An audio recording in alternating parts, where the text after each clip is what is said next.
Hello दोस्तों, rankers view में आप लोग का बहुत बहुत स्वागत है। दोस्तों, अभी हम बात करने वाले हैं चेयरमैन साहब और एनबीसी जो चैनल है उनके आदेश पुरी सर से जो बातें हुई हैं, इन दोनों के बीच में इसी संदर्भ में बात करने वाले हैं। दोस्तों, आज जब आदेश पुरी जी गए थे तो उनसे चेयरमैन सर से बातें हुई हैं और सबसे पहले तो आदेश पुरी जी को बहुत बहुत धन्यवाद देना चाहता हूँ। उन्होंने छात्र के मुद्दों को फिर से उठाया है और न केवल उठाया बल्कि बेहतर तरीके से उठाया है और हर बातें पूछी है, चर्चाएं हुई हैं, तो बहुत बहुत धन्यवाद इनको। और दूसरी बात है कि सर को भी बहुत बहुत धन्यवाद, इन्होंने सहजता के साथ सभी प्रश्नों का उत्तर दिया। लेकिन बावजूद इसके कुछ ऐसे सवाल हैं जो अभी भी प्रश्न के घेरे में खड़े होते हैं। पहला सवाल है कि 20 सितंबर और 22 सितंबर को जो आप कह रहे हैं कि एनी हाउ एग्ज़ाम होगा प्री का, तो अब एक माह से भी कम बचे हैं। ऐसे में ज़रूरी है कि साइट पर ला दिया जाए ताकि लोग अब आश्वस्त हो जाएं कि चलो 20-22 को होगा तो उसके तरीके से प्रिपेयर करेंगे। सर, जो यूपीएससी के कैंडिडेट हैं वो अभी स्थिति उनकी ये है, ना वो प्री पढ़ पा रहे हैं बीपीएससी को और ना अपना मेंस कर पा रहे हैं, क्योंकि बिहार से उनका विशेष लगाव होता है। जो बिहार के हैं उनके ऑफिशियली होना भी है, तो कहीं ना कहीं मानसिकता रहती है कि बिहार में हो जाए और यूपीएससी तो खैर अपने आप में बेहतर है ही, तो कम से कम बीपीएससी में हो जाए। तो ऐसे में ज़रूरी है कि उनको बीपीएससी और यूपीएससी में समन्वय बनाकर तैयारी करें। तो जब तक ऑथेंटिक डेट नहीं आता है तब तक पीटी और मेंस के जो चक्र है उसमें फंसे रहें। अगर मान लीजिए पीटी पर फोकस भी करते हैं और किसी कारणवश पीटी का डेट बढ़ जाता है तो उनके साथ एक ज्यादती हो जाएगी, क्योंकि वो मेंस भी पूरा तरीके से अपना 100% नहीं दे पाएंगे। तो ऐसे में ज़रूरी है कि आप डेट क्लियर कर दें कि 20-22 को होना है या नहीं होना है। अगर होना है तो वो भी आप जारी कर दें। और इसके बाद दूसरा जो प्रश्न है, आप कह रहे हैं कि सर कैंडिडेट इस परसेंटाइल या स्केलिंग को समझ नहीं पा रहे हैं।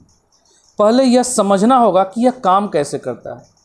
तो सर, यही तो हम लोग की मांग है ना, स्टूडेंट यही मांग कर रहे हैं कि आपका जो परसेंटाइल या स्केलिंग जो नियम है वह किन आधार पर है, उसका मापदंड कैसा होगा या निकालने का तरीका क्या है। अगर ये आप स्पष्ट कर देते हैं तो निश्चित तौर पे जो एक मन में डर है इसके प्रति कि क्या होगा वो दूर हो जाएगी।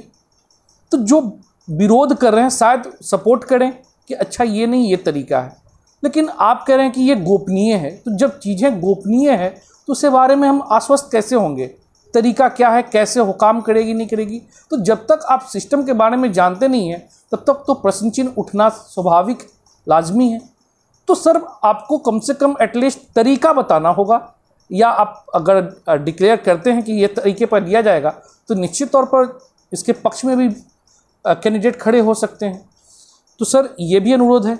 तीसरा है कि मेंस में स्केलिंग की बात जहाँ तक की गई है, तो आप कह रहे हैं कि सभी स्केलिंग हम कर सकते हैं लेकिन प्रत्येक सब्जेक्ट में 1000 स्टूडेंट कम से कम होना चाहिए। सर, 10 से 12,000 स्टूडेंट मेंस देते हैं, इससे ज़्यादा मुश्किल हो पाता है। ऐसे में 36-37 लगभग 37 टोटल सब्जेक्ट हैं मेंस के, कहाँ से 1,000 स्टूडेंट आएगा। तो ये एक समस्या है। अब एक इसका तो स्पष्ट साफ हो गया कि आप करना ही नहीं चाह रहे इसके लिए। कहावत है भी है कि नौ मन तेल होगा ना राधा नाचेगी। तो सर, 1,000 स्टूडेंट कहाँ से लाए? इसके लिए 38-40,000 स्टूडेंट को पास भी तो करना होगा और अलग अलग सब्जेक्ट में। सर, स्पष्ट कह दीजिए कि स्केलिंग नहीं होगी। चलिए, अगर मानते भी कि स्केलिंग अगर नहीं भी करते हैं तो सर आपसे जो गुजारिश है कि जो आप इंटरव्यू में रखे हैं कि 75% से अधिक नंबर नहीं दिया जाएगा। लगातार देख भी रहे हैं कि 66 हो, 65 हो, 64 हो, 64 में 92 गया था कटअप, हाईएस्ट वो हमारे कैंडिडेट ही थे जुड़े हुए। लेकिन उसके बाद अब 65 और 66 का जो नंबर देखा गया है तो 90 हाईएस्ट गया है। इससे यह स्पष्ट है कि 75% से अधिक नंबर नहीं मिलेगा। सर, मेंस में भी यही चीज़ कर दिया जाए कि अगर बहुत ज़्यादा भी होता है तो 70%, 75%, उससे ज़्यादा नहीं। सर, 300 में 290 और दूसरी तरफ 150-40, 150 का अंतर कहाँ से दूर किया जा सकता है? तब तो ऐसी स्थिति में जो आर्ट्स कैंडिडेट हैं वो तो सपना ही छोड़ दे कि हम टॉप कर पाएंगे। इसके अलावा हिंदी मीडियम और इंग्लिश मीडियम में भी काफ़ी ज़्यादा अंतर देखने को मिल रहा है। मॉडल आंसर भी कुछ ऐसा नहीं है कि किस पद्धति पे लिखा जाए ताकि नंबर बराबर लाया जा सके। तो इससे तो यह स्पष्ट हो रहा है कि हिंदी मीडियम के जो कैंडिडेट हैं वो सपना देखना ही छोड़ दें कि टॉप हो भी पाएंगे। नीचे लो रैंक मिलता है सप्लाई इंस्पेक्टर और समथिंग दुनिया जहान जो भी आरडीओ वगैरह है, सीईओ वगैरह है, ये चीज़ें एसडीएम या डीएसपी का सपना ही छोड़ दे। एक दो कैंडिडेट बस पास कर रहे हैं, तो ये भी एक समस्या आ रही है। तो ऐसे में आप चाहें तो स्केलिंग ना करें, तो ये भी फिक्स कर दें कि मोर देन 70 और 75 से ज़्यादा नहीं मिलेगा। तो एक कह सकते हैं कि एक अच्छा कदम माना जाएगा। इसके अलावा चौथा जो आप सर जवाब दे रहे हैं कि ई ऑप्शन अच्छा है, क्यों? क्योंकि अगर क्वेश्चन त्रुटिपूर्ण होता है या आंसर में उसका विवाद होता है तो ऑप्शन ई दे दिया जाएगा। सर बड़ा आश्चर्य होता है कि आपके तरफ से ऐसा जवाब या ऐसा बयान। सर बीपीएससी अगर 150 क्वेश्चन में नहीं सेट कर पा रही है तो लानत है एग्ज़ाम लेने का। वो आप कह रहे हैं एक तरफ बिहार के सबसे बड़े एग्ज़ाम की बात लेने की बात, और उसमें भी 150 क्वेश्चन आप सेट नहीं कर पा रहे हैं, और आप अपने कवच के रूप में, सेफ्टी वॉल्व के रूप में आप ई ऑप्शन लाए हैं। तो ये तो ग्लानि वाली बात है। इस पर हम लोग क्या बढ़ चढ़ के बोलेंगे कि हाँ बिहार में ऐसा सिस्टम। तो कहीं ना कहीं ये आपका लूप हॉल्ट को दिखाता है कि आप लोग 150 क्वेश्चन भी सेट नहीं कर पा रहे हैं ढंग से, और कमियों को छिपाने के लिए आपने ई ऑप्शन लाया है। इससे मानसिक प्रवृत्ति कितना लोग परेशान होते हैं कैंडिडेट ई ऑप्शन को लेकर। अगर आंसर पता भी हो तो भी डाउट में रहता है कि मे भी हो सकता है, वो भी आंसर दे दे, और ई ऑप्शन लगाते हैं और आंसर बाहर हो जाते हैं। या अगर किसी को पता है तो जहाँ गलती हुई तो कुछ ना कुछ त्रुटि हुआ क्वेश्चन में तो ई ऑप्शन दे देते हैं। ऐसे में 1-2 नंबर से कैंडिडेट बाहर हो जाते हैं और कितने मानसिक रूप से प्रताड़ित होते हैं ये आप लोग दुख नहीं समझ पाते हैं। खैर ये चीज़ें, लेकिन कुछ चीज़ें भी अच्छी बात आज बताए हैं सर, उसका भी जिक्र करना जरूरी है। कि सर ने सबसे पहले जो बताया है कि एक जो हम लोग कल भी मुद्दा उठाए थे कि अगर 2 दिन लेते हैं एग्ज़ाम तो 2 दिन के लिए अलग अलग जो कैंडिडेट होंगे अलग अलग कैटेगरी के, क्या बराबर होंगे या महिला कैंडिडेट के संदर्भ में भी क्या बराबर होंगी। तो सर ने धन्यवाद भी व्यक्त किया है। इस मुद्दा को आप लोग उठाने के लिए बहुत बहुत धन्यवाद। इस चीज़ पर हम लोग ध्यान में रखेंगे। तो चलिए सर, बहुत अच्छा लगा, कम से कम आप इस मुद्दा को समर्थन में हैं। दूसरा है कि सर ने बताया कि कैलेंडर बनाऊंगा यूपीएससी के पैटर्न पर, और pre mains interview final date जो आएगा वो भी घोषणा करूँगा।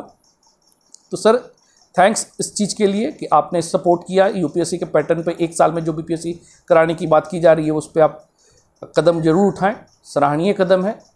इसके अलावा सर आपने ये चीज़ भी बड़ा अच्छा बताया कि चलो अगर बीपीएससी 2022 को होती है तो ऐसे में वो कैंडिडेट जो यूपीएससी से प्रभावित हो सकते हैं या यूपीएससी कैंडिडेट जो बीपीएससी से प्रभावित हो सकते हैं उनके लिए डेट जो 20 या 22 उनके इच्छा अनुसार, या फिर सेंटर जो पटना वगैरह है ये मैनेज करने की कोशिश करेंगे। तो सर ये एक अच्छा कदम है और उम्मीद है कि इसमें आप ज़रूर समर्थन करें कैंडिडेट का जो मनोवृत्ति है उस पर आप समर्थन करते हैं तो हम लोग के लिए सराहनीय कदम है।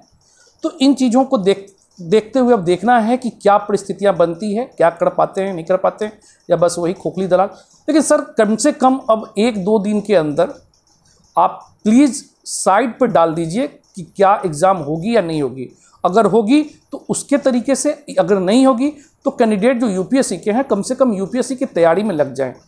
तो सर जो विरोधाभास की स्थिति बनी हुई है उसको समझने का प्रयास कीजिए और सर इस पर कुछ काम कीजिए। बाकी अन्य मुद्दा है चलता रहेगा दोस्तों, जो भी हो ठीक है। तो इन चीज़ों को मांग हम लोग रखेंगे, लगातार बात करेंगे, सर से भी बात करेंगे और अदर जो भी प्रोसेस है चाहे वो लीडर के माध्यम से हो या फिर क्षेत्र नेता वगैरह जो भी हो, मांग उठाएंगे इस चीज़ को। ठीक है दोस्तों, तो इतना आज के लिए काफ़ी है, फिर हम कल नेक्स्ट वीडियो में मिलते हैं। Okay, thank you.